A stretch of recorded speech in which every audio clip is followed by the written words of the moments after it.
What is up, Junkie Nation? Gorgeous George and Goes reporting for duty here. Today we get to talk to Max Griffin, a UFC welterweight who's got a fight coming up against Michael Chiesa, and they're going to be throwing down at UFC 310 here in Las Vegas. Welcome back, Max. How are you, sir?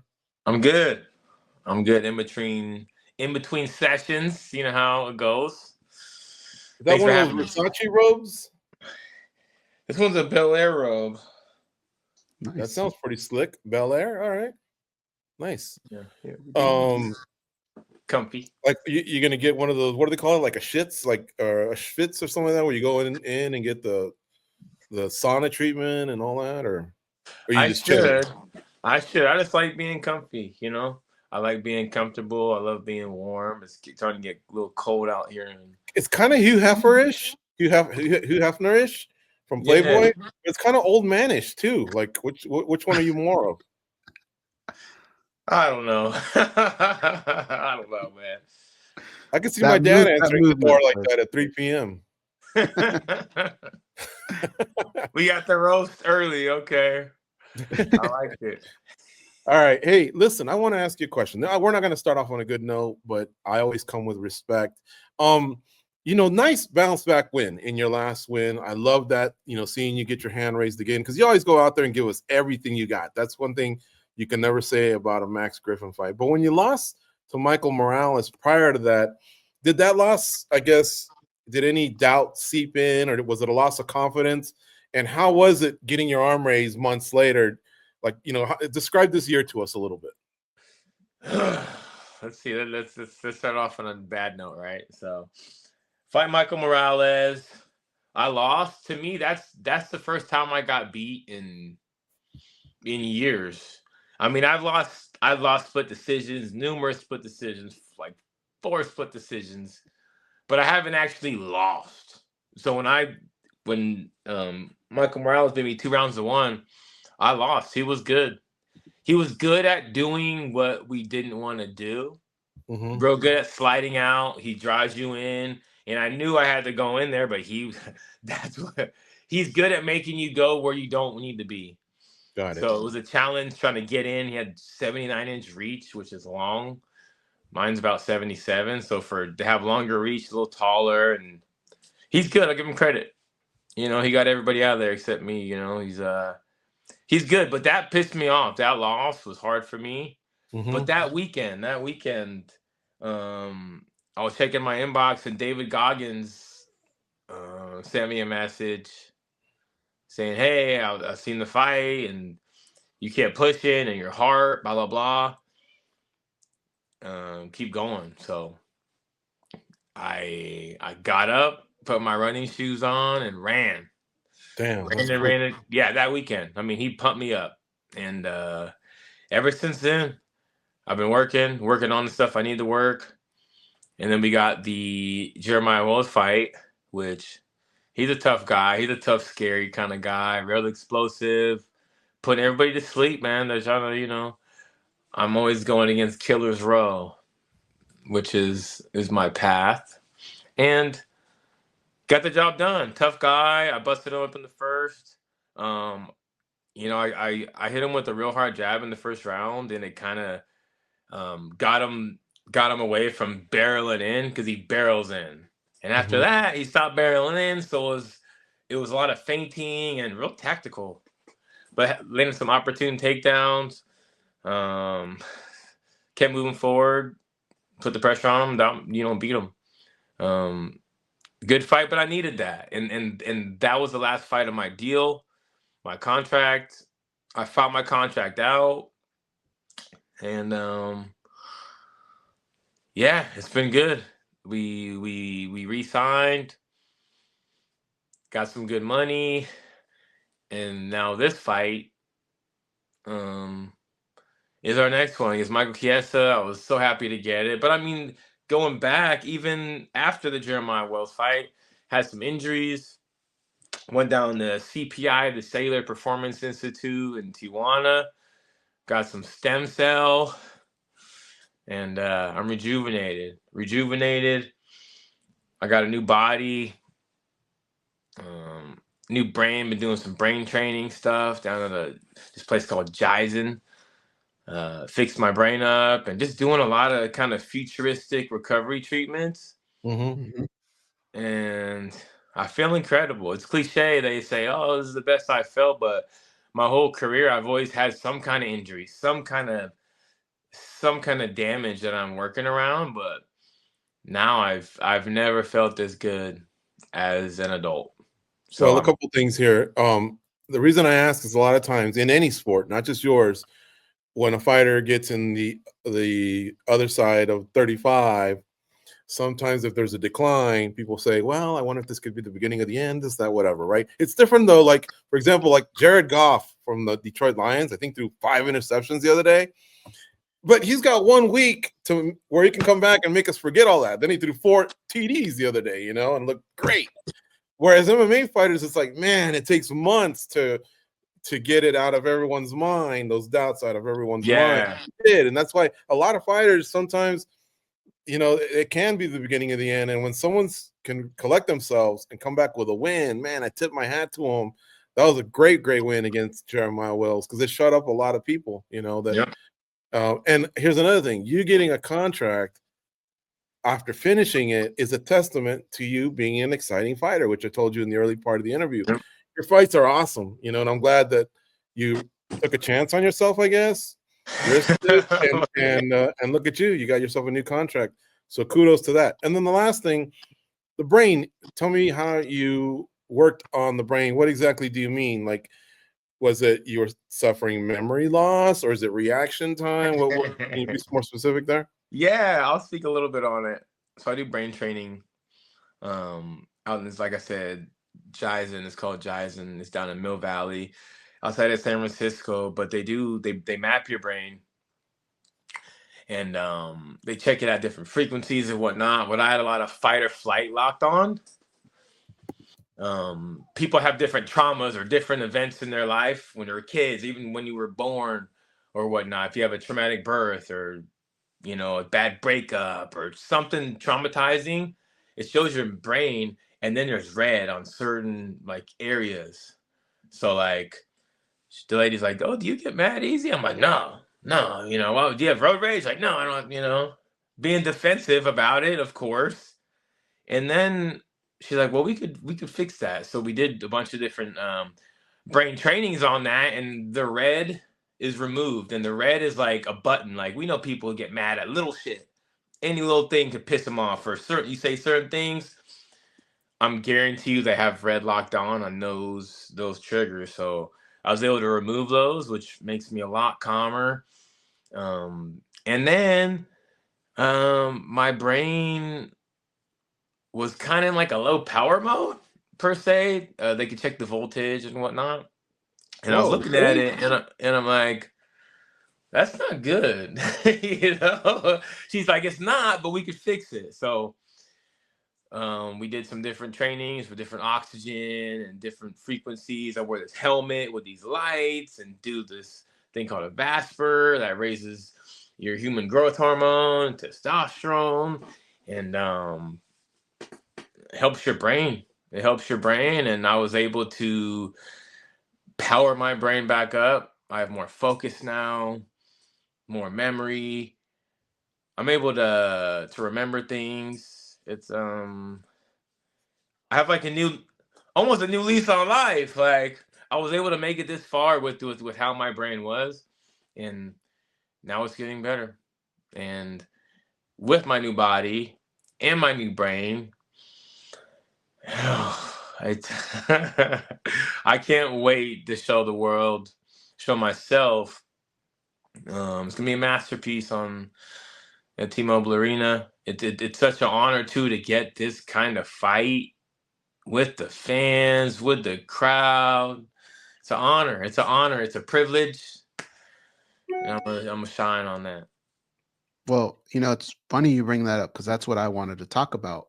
Was if you felt that love from the organization, from the fans, because you're right. If you look at your record and you look at everybody they've given you, there's kind of a reason for that, right? And to me, that's them saying, look, we know this guy is tough. We know he puts on good shows, and he's what makes people buy tickets, right? To see that name pop up. And the name that that's across from you is usually another person just like that.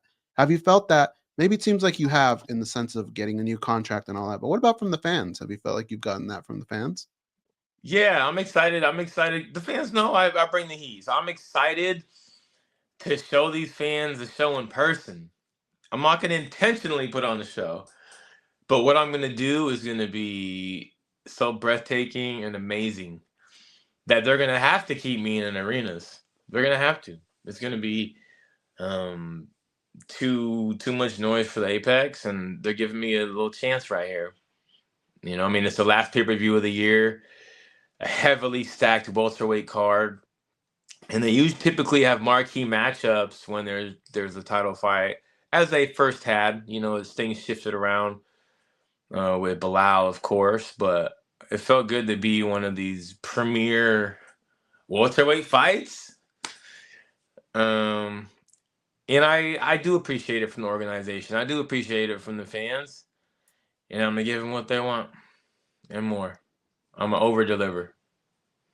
Let's talk a little bit more about your brain, because I want to pick it as far as this situation goes. When I heard Michael Chiesa, right away in my head, I try and play things out. And there's so many different options of how this fight can play out. It was really fun. And those are the type of things on the fan side for us that make us want to buy tickets, right? In your brain, when they said Michael Chiesa, what were like the first things that played out in your head? And can you maybe share some of that? Yeah, I was on my couch at like 8 o'clock at night, and we got the text, UFC 310, Michael Chiesa. Oh my God. Ecstatic. We've been talking to Sean for months. They told me that the soonest they could get me to fight is October 19th. So I've been tentatively ready. Not on weight, but kinda. I've been dieting, training hard, because then Anthony got the main card spot on October 19th. So I was like, I might be on it. I might be on it with Fluff. Training, and then Sean came back to us and said, you know, Chiesa's not ready.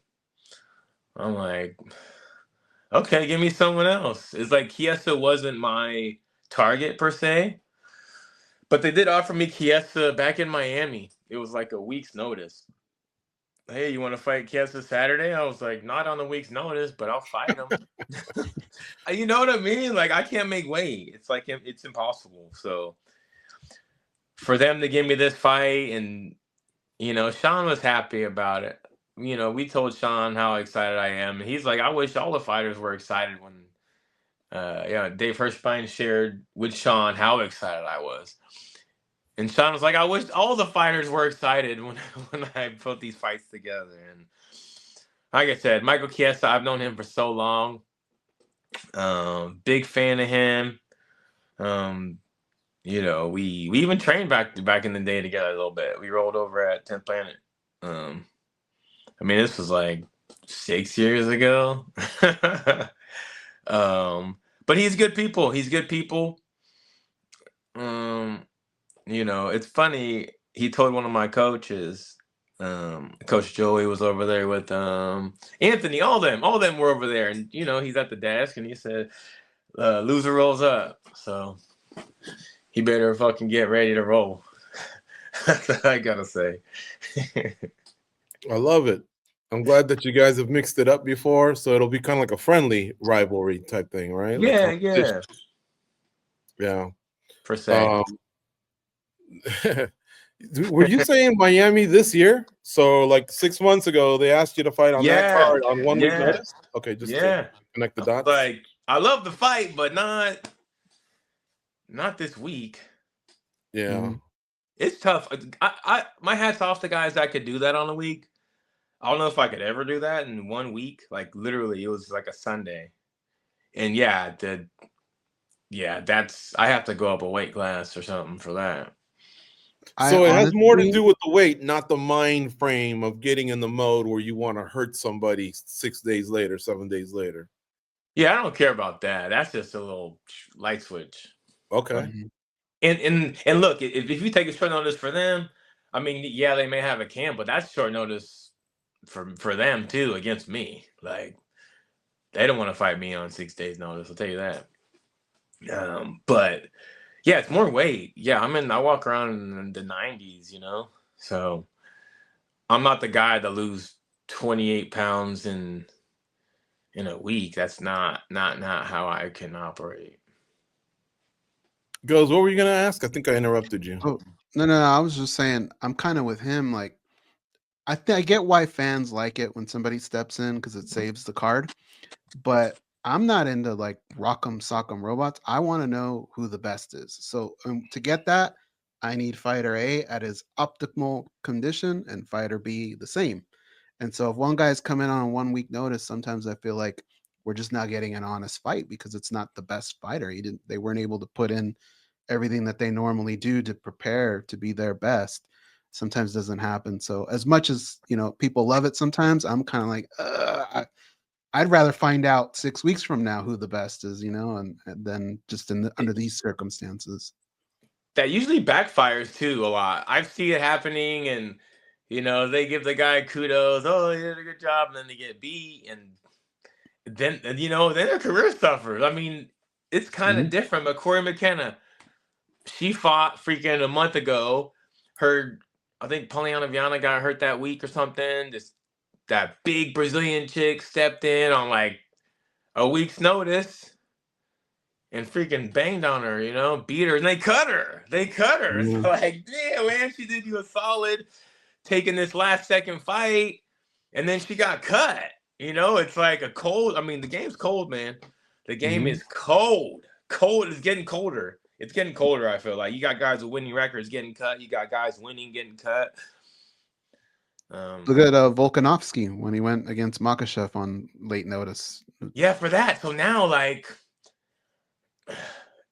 yeah, exactly that. Yeah, he got kudos for being tough and stepping in, but was that a smart play? No.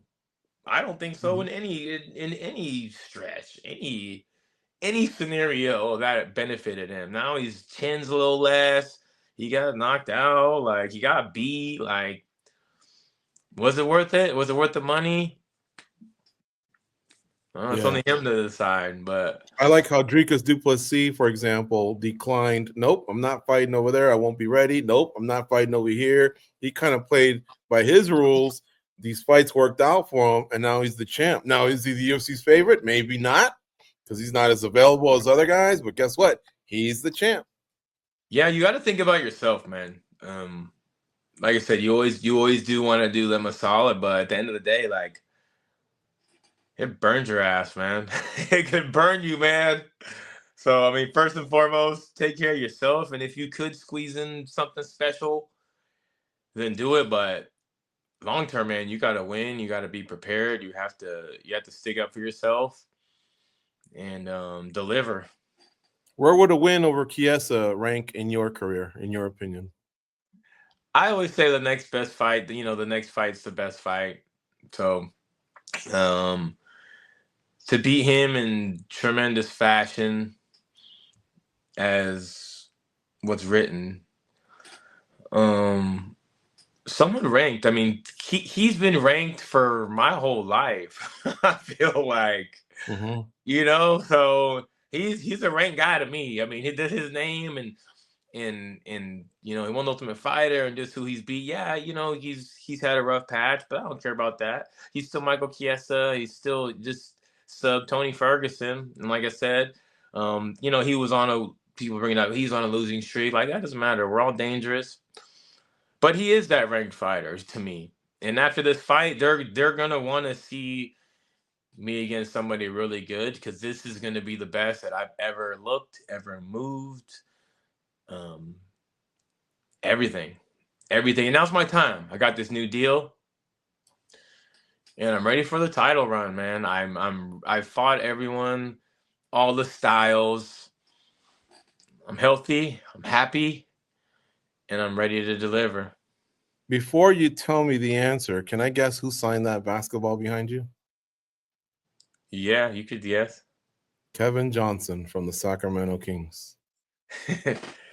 I will say it's the 02-03 Kings. Chris Webber? Weber, Bibby, Oh, there's a few of Peja. them. Okay. Yeah, there's like 15 autographs on that shit. I only saw one, and one of them looked like a J, and I thought maybe it was KJ back in the, because he became governor of California, right? Yeah. You know him? Yeah. You know KJ? I don't know him, like we're not homies like that, but I know people through him. Yeah, it's a small. You ever sit courtside at the Kings because of your trade, being a UFC fighter? I have. I need to go back though. That's sweet. We're doing good. Right.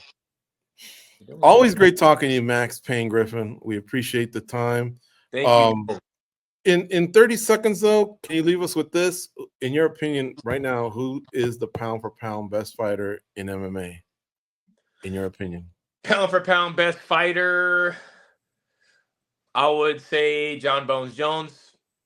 He just beat Stipe. Before that, Cyril Gane. He's been taking a break. He moved to heavyweight.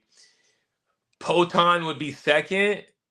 I'd say they're like this, but Poton is more longevity. He hasn't been here for that long. Been here maybe 3 years, maybe 4. John Jones been doing it for 10 plus years, maybe 13 years. I mean, he's been doing it forever. So as of now, it's John Jones.